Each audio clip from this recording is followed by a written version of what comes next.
Worst GM na ba itong si Nico Harrison ngayon sa NBA mga idol ha? Ito kasi ang malaking pasabog dito. Kanyang pinipilit itong si Anthony Davis na maglaro kahit na hindi pa man ito 100% na gumagaling sa kanyang injury.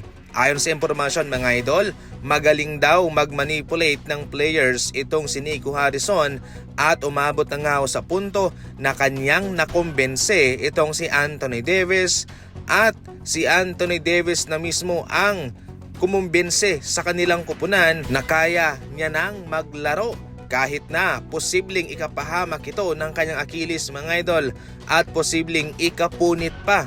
Grabe itong si Nico Harrison ha.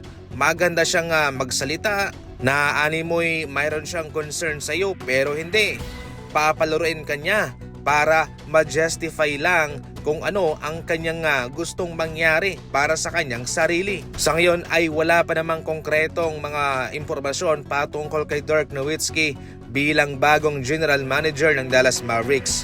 Yung mga assistant general manager ng Dallas Mavericks, yun po muna ang inilagay ng Dallas. So itong trabaho sa ngayon ni Dirk Nowitzki sa kanila ay more on consultant.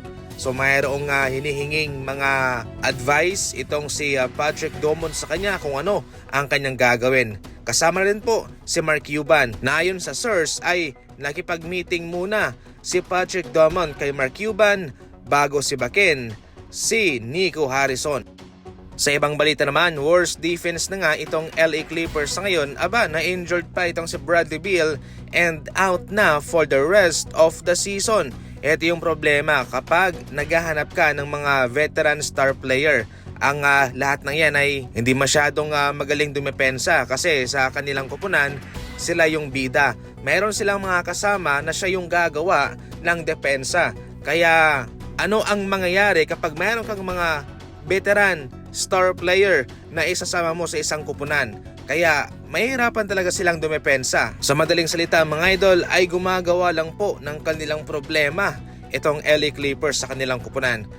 Sa ating huling balita naman, maliit na lamang po sa ngayon ang interest ng Golden State Warriors na mag-trade para kay Anthony Davis. Magandang pakinggan at magandang panoorin na magsusuot ng uniform ng Warriors itong si Davis.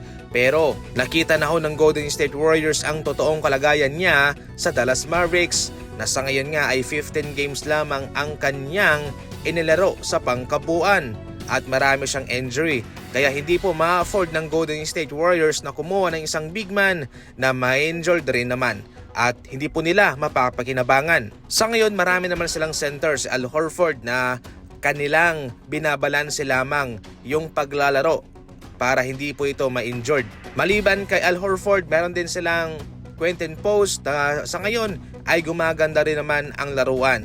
At meron pang Trayce Jackson-Davis. Sa madaling salita mga idol, ay hindi na po mangangailangan pa ng Anthony Davis ang Golden State.